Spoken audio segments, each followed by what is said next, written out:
자, 우리 인사 안 했죠? 인사 안 했으니까 이제 매주마다 인사하다가 어쩌다 안 하면 이상하죠, 그죠? 오늘 좌우 옆분과 인사하실 때 환한 미소를 지으면서 그대가 있으면 내가 있고, 내가 있으면 우리 교회가 있고, 우리 교회 있으면 저 열방이 있습니다. 우리 잠깐 기도를 참 인사 나누겠습니다. 시작.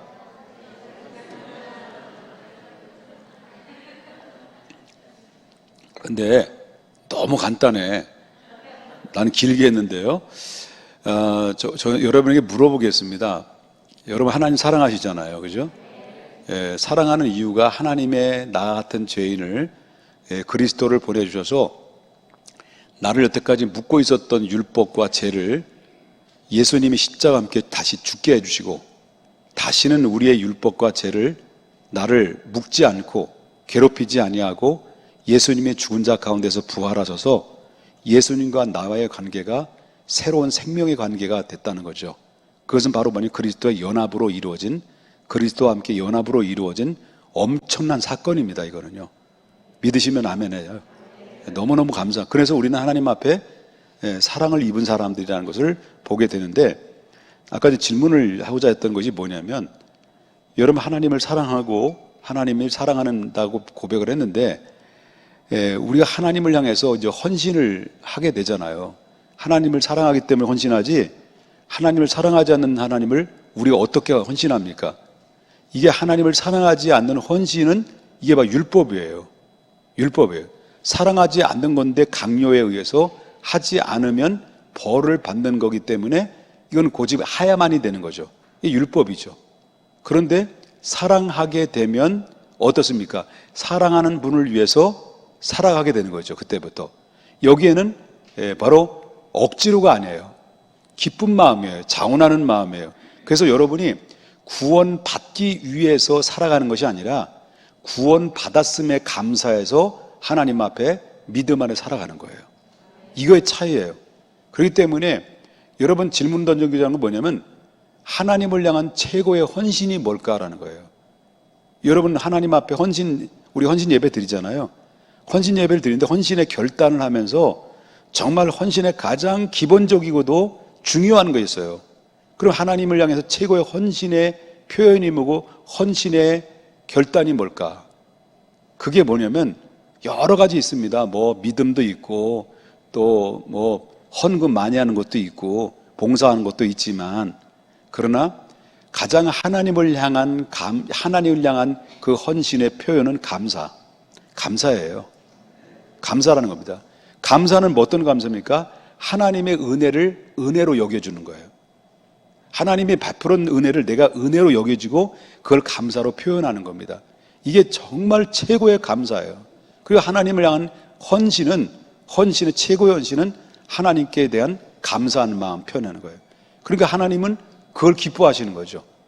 얼마나 기뻐하실까요? 그렇기 때문에 독생자 예수를 줬는데 아낌없이 줬어요. 그런데 그걸 알아주는 거예요. 하나님의 마음을. 그죠? 하나님의 마음을 알아주고, 하나님의 마음을 알아주면서 우리는 너무나도 자격 없는 거죠.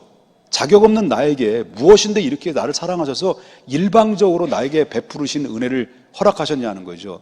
그래서 그 은혜가 고맙고 감사해서 하나님 앞에 자원하는 마음으로 헌신하고 감사하는 것은, 이거는 하나님을 향한 최고의 예의와 함께 더불어 최고의 헌신의 자세다라고 하는 것을 우리가 보게 된다는 거죠. 그래서 우리는 일상적인 삶 속에서 늘 우리는 항상 입술로만 감사하는 것이 아니라, 감사 속에는 언제나 뭐가 들어있냐면 예배 속에서도 감사의 예배가 있어야 되고, 찬양을 부를 때도 감사의 찬양이 있어야 되고요, 기도할 때도 감사의 기도가 있어야 되고요, 감사 헌금을 할 때도 감사 헌금, 감사한 마음에 들어있어야 되죠.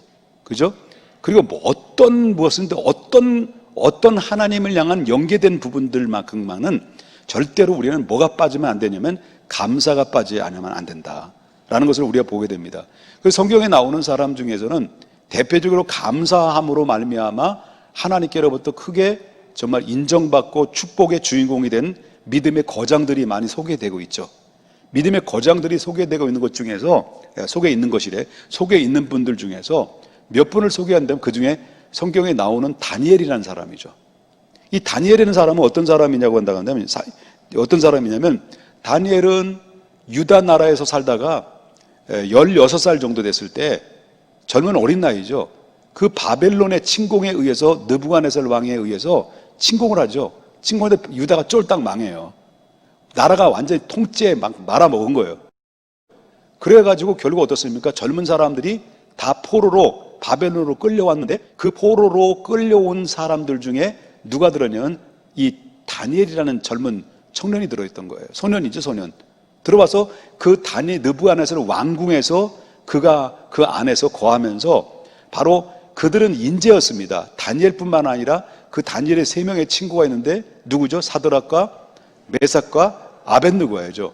이 친구들이 이제 같이 끌려서 궁궐에서 이제 생활을 하게 되면서, 거기에 바벨론의 이방 나라의 철저한 교육을 받고, 이름도 창시 개명을 해가지고 철저한 이방인의 문화권에서 그들은 살았어요. 그러면서 다니엘이라고 하는 사람이 아주 총명하고 지혜롭고 하나님을 향하는 마음이 애절하기 때문에 하나님께서 그 마음을 움직였어요. 하나님께서 누구를 움직였냐면 그때 바벨론 왕 느부갓네살 왕을 움직인 거예요. 그래서 그를 중요한 요직에, 관직에 등용을 시켰어요. 누구를? 포로 출신이었던 바벨론에 끌려갔던 다니엘이라는 이 젊은 친구를 좋은 아주 중요한 관직의 요직에 이렇게 거기에 이제 지금을 맡겨줬다는 거죠. 맡겨줬는데 너무너무 잘하는 거예요. 너무너무 잘하고 너무너무 정직하고 총명하고 지혜롭게 통솔력 있게 왕의 마음을 시원스럽게 만들었습니다.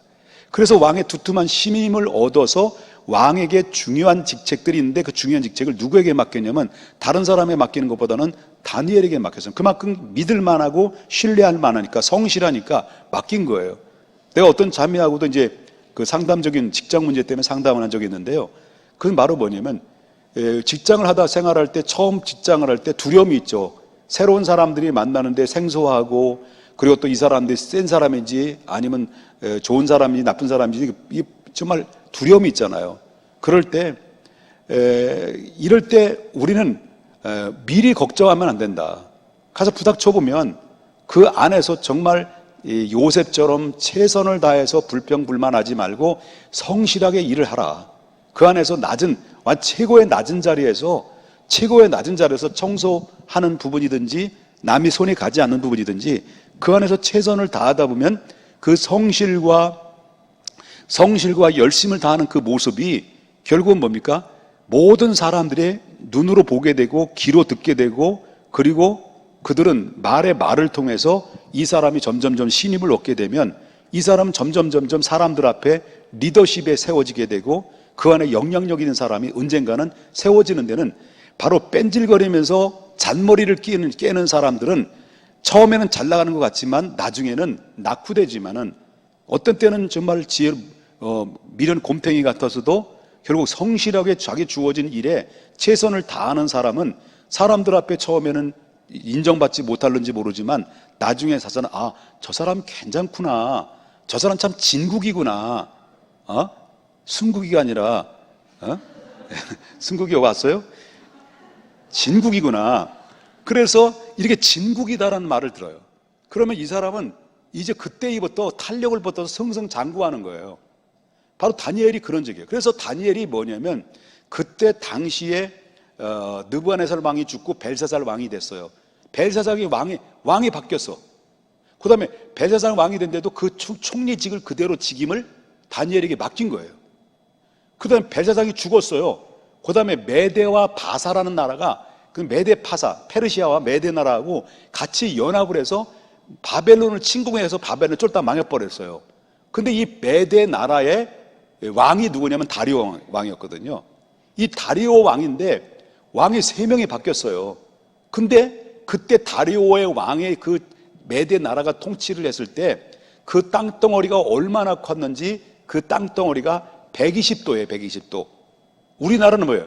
팔도강산 을시고 이러잖아요. 8도예요, 8도. 8도가 뭔 줄 알아요? 경기도, 강원도 뭐 이렇게 있잖아요. 그럼 북한까지 다 따져서 8도인가요? 그렇게까지 깊이 들어갈 필요는 없고요. 예. 그 메대 나라가 도가 몇 도라고? 120도예요. 120도는 120도 안에는 도지사들이 있잖아요. 120명이. 그때 당시에 120명 중에서 그 도지사 120명을 그 위에 3명을 또 줬어요. 총리들 3명을 뒀는데 그 3명이 120도를 다스린 거예요. 근데 이 3명의 총리 중에서 누가 들었냐면 다니엘이 들은 거예요. 다니엘이. 그러니 다니엘이 막강한 거예요. 왕이 3번 바뀌었는데도 불구하고 그는 총리를 그대로 자기 자리를 지키고 있었던 것은, 물론 거기에는 성실한 것도 있고 나름대로 지혜고 통솔력도 있지만은 하나님이 그렇게 하셨다는 거죠. 자, 그런데 놀라운 사실이 있어요. 그에게는 총리가 되는데 왕이 3번 바뀌고, 그러면 다니엘은 이제 나이가 많이 들어서, 이제 이때 당시에는 다리오 왕이 다스렸을 때는 나이가 많이 들었을 때요. 약 80세 정도 되지 않았겠는가 생각이 들어요. 이런 나이가 고령의 나이가 됐어요. 그런데 그 120도를 다스리고 있는 총리의 직을 그대로 유지하고 있는데 너무너무 잘하거든. 그러니까 이 사람은 어디예요? 16살 때 포로로 잡혀왔던 이방인 출신이에요. 포로 출신이에요. 근데 이 포로 출신이 바로 이 그 본토의 출신들인 총리들보다 더 탁월하게 위에 올라가서 왕의 두툼한 신임을 잃으니까 시셉을 한 거예요. 그래서 결국 이 사람을 완전히 이제 떨구기 위해서, 이게 뭘로 표현해? 떨궈야 된다는 거예요. 이 다니엘을 그 높은 직에서 이제 추락시키기 위해서 이 다른 총리들이 음모를 꾸미게 된 거죠. 음모를 꾸미게 돼서 왕에게 이제 어인을 지킨 명령이 떨어져요. 어인을 지킨 명령, 왕 이외에, 금신상 이외에 어떤 신도 섬기거나 어떤 기도하거나 이렇게 하게 되면 며칠 동안 굶주렸던 사자 굴 속에 그냥 들어서 사자 밥으로 만드는 심판을 받도록 이렇게 완전히 그건 함정을 파놓고, 이 다니엘이 지금 뭐냐면 하나님께 예배하고 하나님께 기도하는 것을 분명히 이 사람들은 알기 때문에 그 약점을 교모히 이용을 해서 바로 왕의 도장을 찍힌 그런 어인을 찍어버려요. 왕이 찍은 거예요. 그런데 다니엘은 이 사실을 알고 있어요. 음모도 알고 있고 자기가 이런 상황 앞에 이제 곤경에 처해 있을 거라는 것도 알고 있는 거예요. 이렇게 그냥 명설교를 지금 듣고 있는데도 지금 하늘천 따지 가무련 누른지 하면서 하는 분들도 많이 있는데 잘 들으세요. 이게 굉장히 중요한 얘기예요. 자, 알았어요. 어디까지 얘기인 거예요? 하늘천 따지. 자, 그런데 다니엘이 자기가 지금 곤경에 처했다는 걸 알죠. 그런 위치에 있음에서도 불구하고 다니엘은 많은 그 80세가 가까운 나이 동안 얼마나 많은 고난과 시련들을 겪었을까요? 아니, 이방인 포로 출신이 그 자리에 오기까지는 쉬운 일이 아니잖아. 그런데 이런 공경에 처해서요, 그로 사자굴 속에 들어간 것까지 이미 도장에 어인이 찍혀 있어요. 그럼에도 불구하고 다니엘서 6장 10절을 제가 읽어드릴게요. 뭐라고 하냐면, 다니엘이 이 조서의 왕의 도장이 찍힌 것을 알고도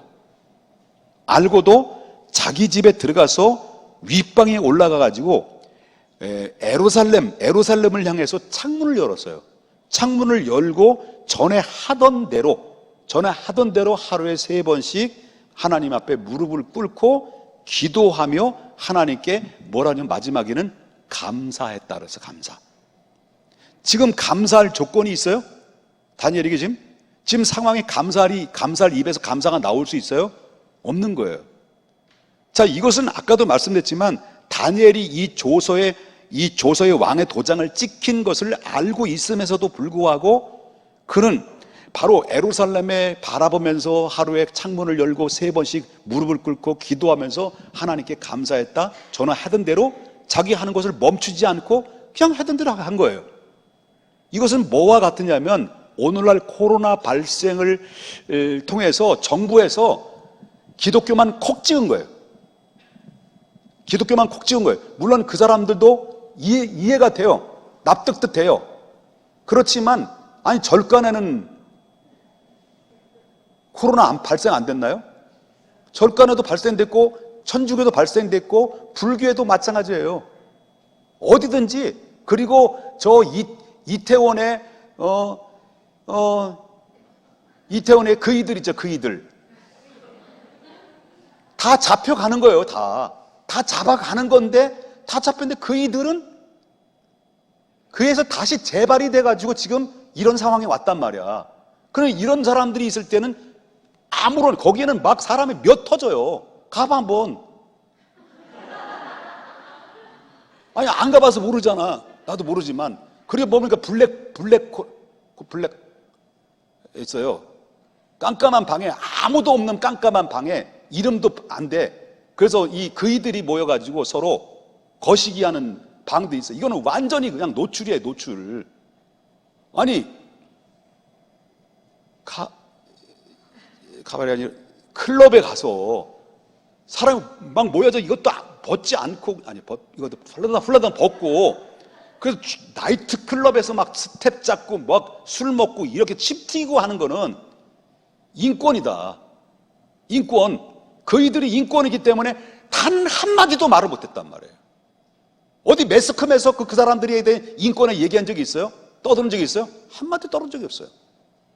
제2의 발원지가 됐는데도 불구하고. 근데 요번에 사건이 좀 기독교 떨어져, 개신교에서 몇 명이 나타났다. 잘 됐다. 이참에 총리가 뭐 했습니까? 도장이 찍힌 어인을 찍어와서 누구든지 이렇게 예배를 드리게 되면 벌금 300만 때린다고 법으로 딱 정해버렸어요. 기독교만, 개신교만, 다른 데 안 했어요. 뭘 이해가 돼. 그 사람 나름도 이해가 돼. 그런데 너무 몰라요. 자, 그렇다면 더디 찍었으니까 우리 교회 성도들은 그래, 예배 드리지 말자. 그래서 우리 목사님들이 난 너무 안타까운 거예요. 어쩌면 이게 내가 그런 목사님들에서 비판하고 정죄하는 것은 내가 바리새인 같은지 모르지만, 외식하는 바리새인 같지는 모르지만 내가 이해되지 못, 납득하지 못하는 것이 바로 뭐냐면, 정부에서 그래 도장 찍었으니까, 법으로 정했으니까 예배를 안 드리는 거예요. 어떤 게 한 달 내내 예배를 안 드려. 이게 교회야 이게? 아니 이게 교회냐고. 이게 예배를 안 드리는 게 교회야 이게? 나 지금 화가 나는 것이 아니라 열받는 거예요 지금. 있을 수 없는 거예요. 오늘날 이 시대 이럴 때일수록, 여러분 다니엘을 보시죠. 다니엘 알았어요 몰랐어요? 언니 도장 찍힌 것을 알고 있음에서도 불구하고 하나님 앞에 전에 하던 대로 예배 드렸고, 예배는 중단될 수 없고 기도도 중단될 수 없고, 이거는 하나님과 나와의 어떤 누구든도 방해받을 수 없는 하나님과의 유기적인 관계 속에서 하나님 생명적 관계인데, 내가 예배를 그만두리지 말아 할 때 예배를 안 된다면 나는 목숨을 끊는 거나 마찬가지예요. 이거는요 마찬가지예요. 그런데 다니엘은 알고 있었어요.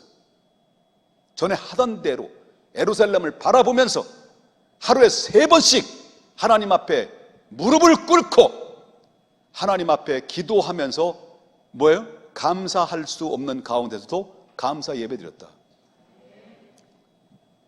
나는 현장 예배에서 예배 드릴 특별한 아이들이 있든지 부모님의 너무 핍박이 심하든지 정말 부득이하게 실시간 예배를 드리는 건 이해하지만은, 그러지 않는데도 불구하고 실시간 예배를 드린다고 한다는 것은 난 이해 못해요. 난 동의할 수 없어요. 현장에 나와서 예배 드려야지. 그 자리에서 물론 이해가 되고 어쩔 수 없이 막 급속적으로 막 번지고 이렇게 되면은 우리가 조심해야 되는 건 사실이지만은, 그렇지만 그렇다고 해서 예배 한 달 내내 교회에 예배를 안 드려요. 수예배도 없어요. 이것이 교회고 예배에게, 이건 나는 하나님과의 관계 속에서 양심적으로 나는 그건 안 된다. 그건 얼마나 큰 죄인가. 하나님의 은혜에 대해서, 이게 그래서 여러분 하나님을 향해서 최고의 헌신의 표현이 뭐냐 할 때 감사인데, 그게 어디서 그런 감사하는 마음이 나오겠냐는 거죠. 그럴 수 없는 거예요. 중단될 수 없는 거예요. 이럴 때일수록 우리는 뭐 해야 되는 거예요? 예배 드려야 돼요. 우리는 예배를, 이럴 때일수록 예배를 안 드린 적이 단 한 번도 없어요. 계속 드렸어요. 실시간에도 하루에 4번씩 사부 예배를 드렸어요. 예배 드렸어요.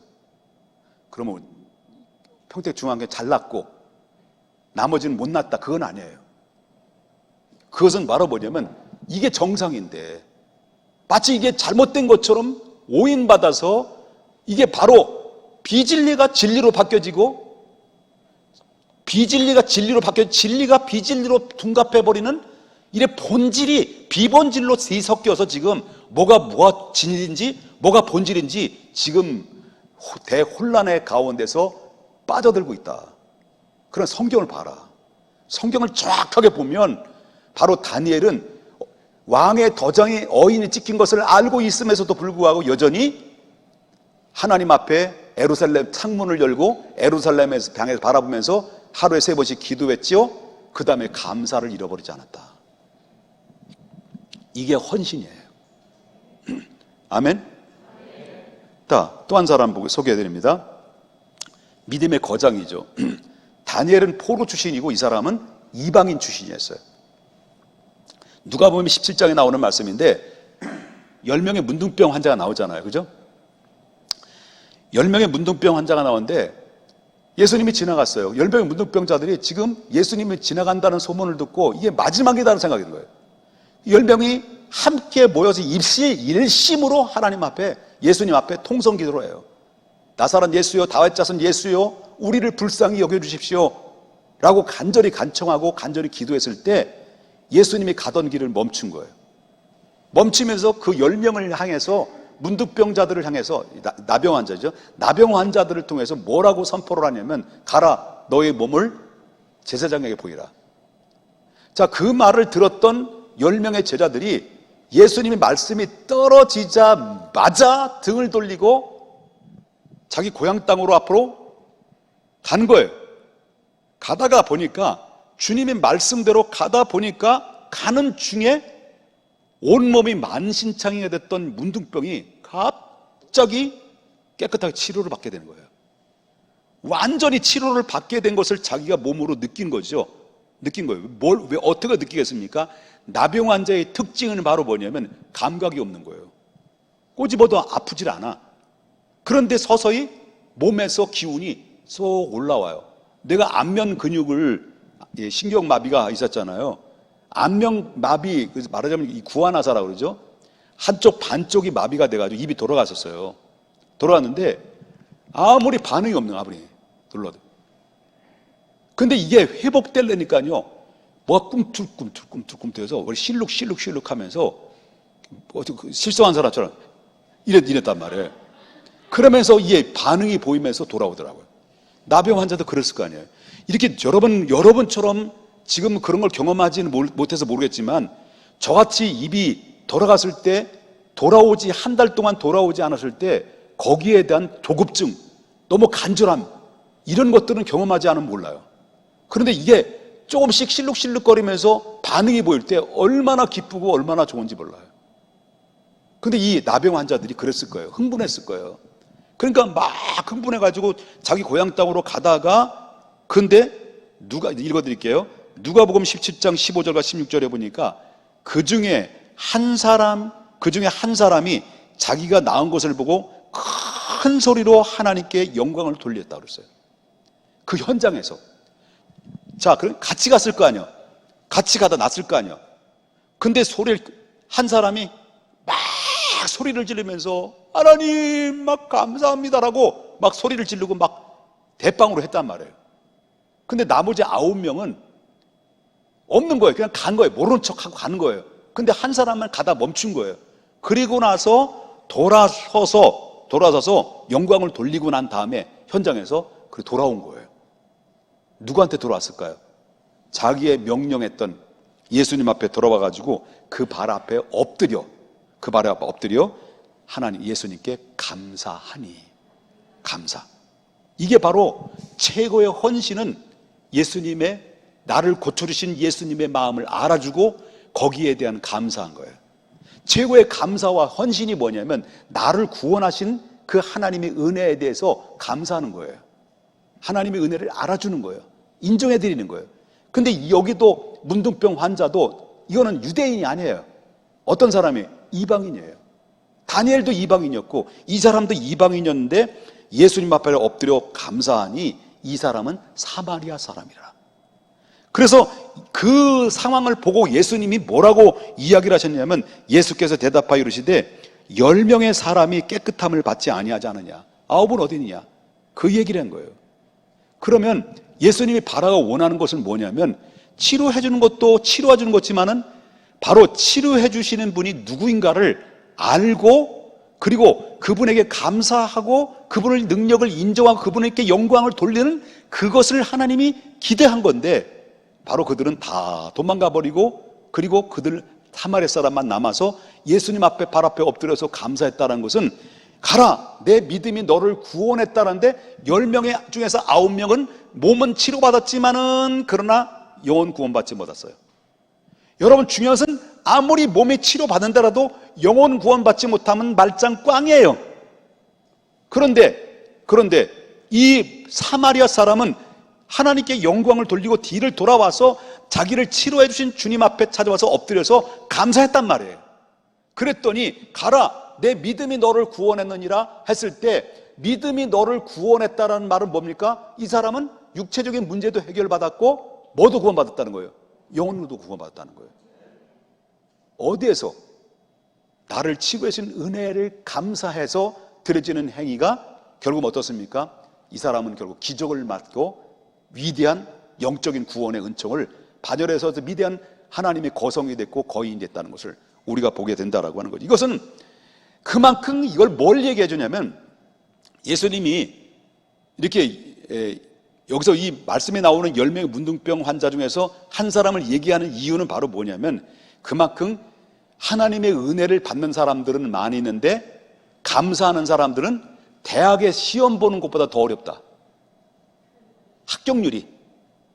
합격률이 그만큼 힘든 것처럼 수많은 사람들은 하나님의 은혜를 받고 치료를 받는데 그 중에 감사한 사람들은 대학의 합격률보다 더 어려울 만큼 감사하는 사람이 적다는 거예요. 그러니까 우리 신앙이 사회에 나가서 별 다를 바가 없다라고 인정받게 되는 것을 우리가 보게 된다는 거죠. 아멘입니까? 다니엘 한 가지 놓쳤는데 다니엘은요 어떻게 이렇게 담대할 수가 있을까? 그래서 결국은 제가 결론 얘기 못했어요. 다니엘은 결국 잡혔어 안 잡혔어요? 들켰어 안 들켰어요? 들켰어. 그래서 결국 어떻습니까? 다니엘은 사자굴 속에 들어간 거예요. 들어갔는데 놀랍게도 사자굴 속에 들어갔는데도 불구하고 사자가 굶주려 있는데 벌써 뼈도 추르지 못한 상태 속에 흔적도 남아있지 않아야 될 다니엘이 그대로 있는 거예요. 그럼 누구 있어요? 사자는 하나님이 사자의 입을 봉해버린 거예요. 자, 이런 기적이 어떻게 일어났을까요? 이런 기적은요 어느 날 갑자기 일어난 게 아니라는 거예요. 굉장히 중요한 얘기를 말씀드리고 싶은 거예요.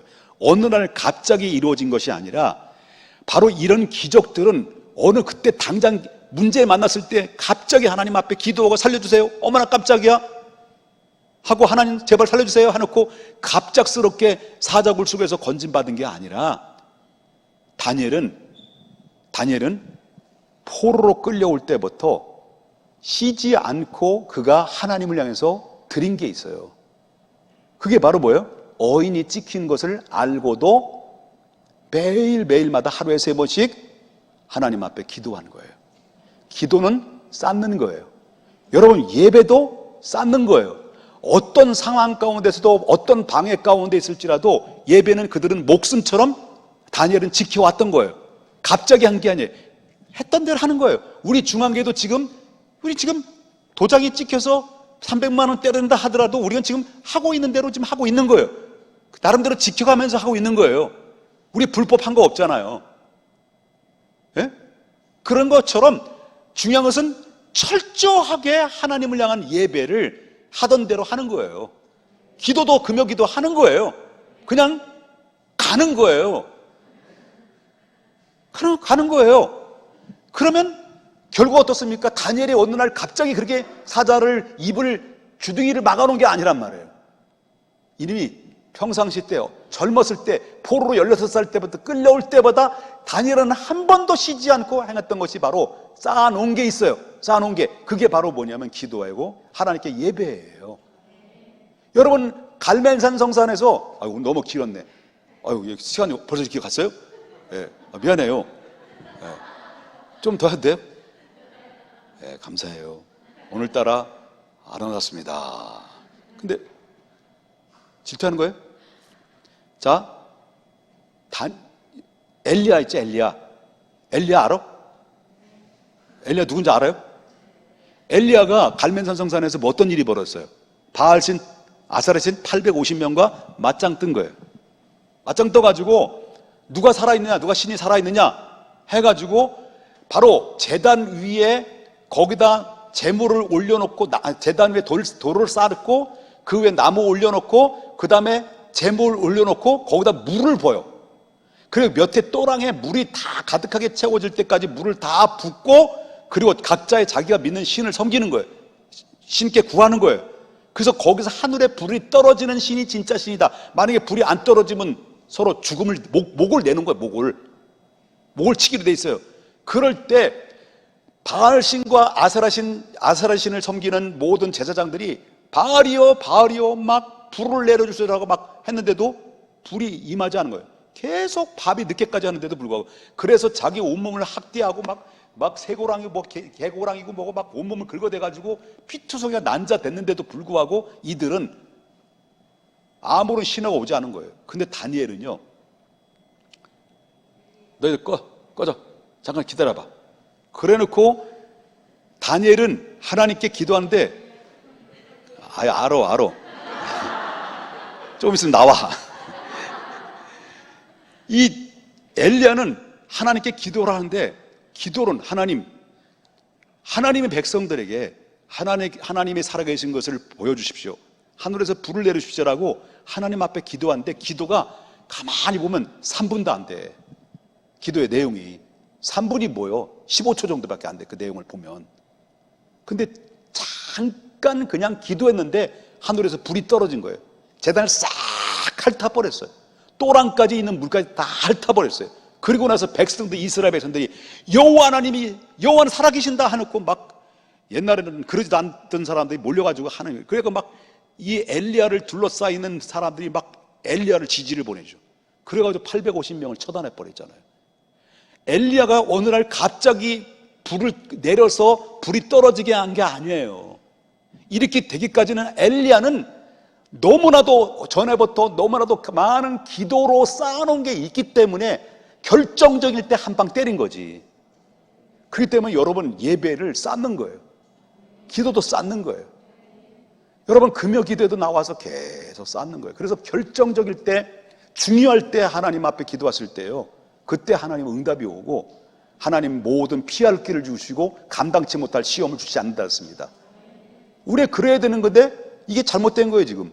그래, 정부에서도 지금 이건 앞으로 뻔해요. 앞으로 이제 올해 말에도 제2의 제3의 이런 코로나가 발생될 수 있고, 어떤 말에 의하면요, 여러분 미안합니다, 20대 30대가 가장 사망률이 높을 수도 있대요.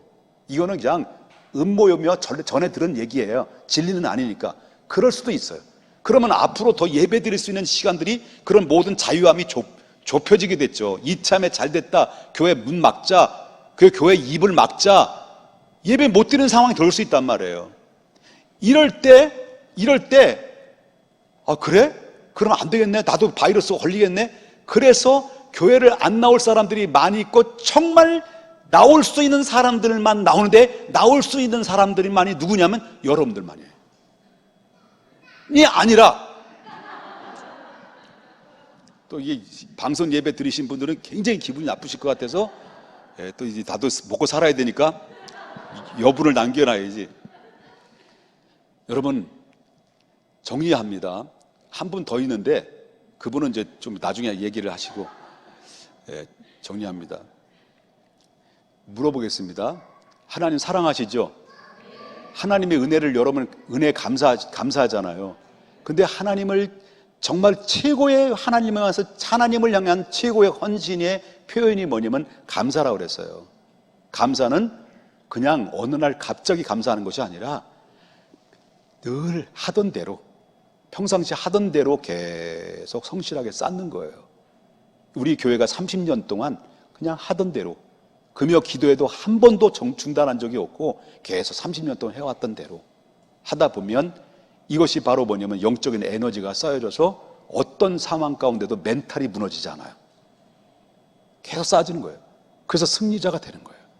여러분, 언제나 어느 때나 입을 통해서든지 행위를 통해서든지 여러분 언제나 어느 때나 감사는, 여러분 감사가 실종된 이 가운데 가장 돌연변이처럼, 정말 오늘 천연 기념물처럼 저와 여러분이 그런 가운데 찾는 자, 예배하는 그 한 사람, 감사하는 그 한 사람이 저와 여러분이 되어서 마지막 끝까지 경주에서, 그 경주에서 마지막 레이스의 테이프를 딱 끊고 주님이 양팔 벌려서 여러분을 안아주는 그날 때까지 여러분 하던 대로 계속 우리가 믿음의 현재 진행형이 앞으로 돼야 될 줄 믿습니다.